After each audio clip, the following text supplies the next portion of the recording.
नए साल में बिहार के किसानों के लिए एक बेहद चिंताजनक खबर सामने आ रही है, क्योंकि राज्य के करीब 71 लाख किसानों को प्रधानमंत्री किसान सम्मान निधि योजना का लाभ इस बार नहीं मिल पाएगा। और इसकी सबसे बड़ी वजह है फार्मर आईडी यानी किसान निबंधन का पूरा न होना। प्रधानमंत्री किसान सम्मान निधि योजना के तहत किसानों को साल में 3 बार 2-2 हजार रुपए की आर्थिक सहायता सीधे उनके बैंक खाते में भेजी जाती है, लेकिन फरवरी महीने में आने वाली 21वीं किस्त से पहले बिहार के लाखों किसान इस योजना से बाहर होते नजर आ रहे हैं। आंकड़ों के मुताबिक बिहार में कुल लगभग 75 लाख किसानों को यह राशि दी जानी थी, लेकिन अब तक केवल 4 लाख किसानों ने ही अपनी फार्मर आईडी बनवाई है, जबकि 71 लाख किसानों ने अभी तक न तो अपना निबंधन कराया है और न ही फार्मर आईडी बनाई है। ऐसे में इन किसानों के खाते में इस बार 2000 रुपए की किस्त नहीं आएगी। पिछली बार यानी 20वीं किस्त में लगभग 75 लाख बिहार के किसानों को प्रधानमंत्री किसान सम्मान निधि की राशि मिली थी, लेकिन अब स्थिति पूरी तरह बदल चुकी है। अप्रैल 2025 से बिहार में फार्मर आईडी बनाने की प्रक्रिया शुरू की गई थी और इस काम को 1 साल पूरा होने वाला है। इसके बावजूद अब तक प्रगति बेहद धीमी रही है।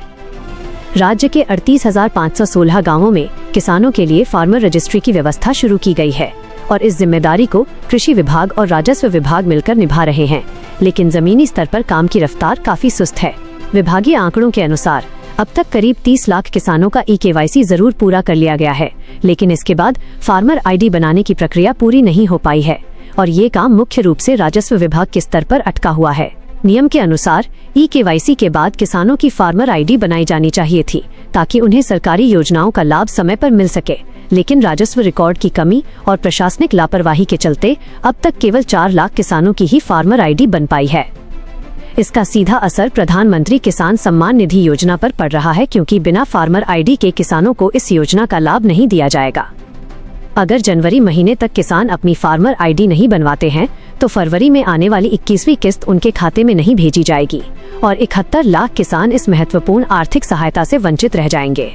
यह स्थिति न केवल किसानों के लिए चिंता का विषय है, बल्कि प्रशासनिक व्यवस्था पर भी सवाल खड़े करती है, क्योंकि जब काम की शुरुआत पिछले साल अप्रैल में हो चुकी थी तो 1 साल में इसे पूरा क्यों नहीं किया जा सका। जिम्मेदारी केवल किसानों की ही नहीं बल्कि राजस्व विभाग और कृषि विभाग की भी बनती है कि वे मिलकर इस प्रक्रिया को तेजी से पूरा करें। फिलहाल स्थिति ये है कि अगर जल्द सुधार नहीं हुआ तो प्रधानमंत्री के द्वारा भेजी जाने वाली अगली किस्त में बिहार के सिर्फ 4 लाख किसान ही लाभान्वित होंगे और बाकी 71 लाख किसानों को खाली हाथ रहना पड़ेगा, जो कि राज्य के कृषि क्षेत्र के लिए एक बड़ा झटका साबित हो सकता है।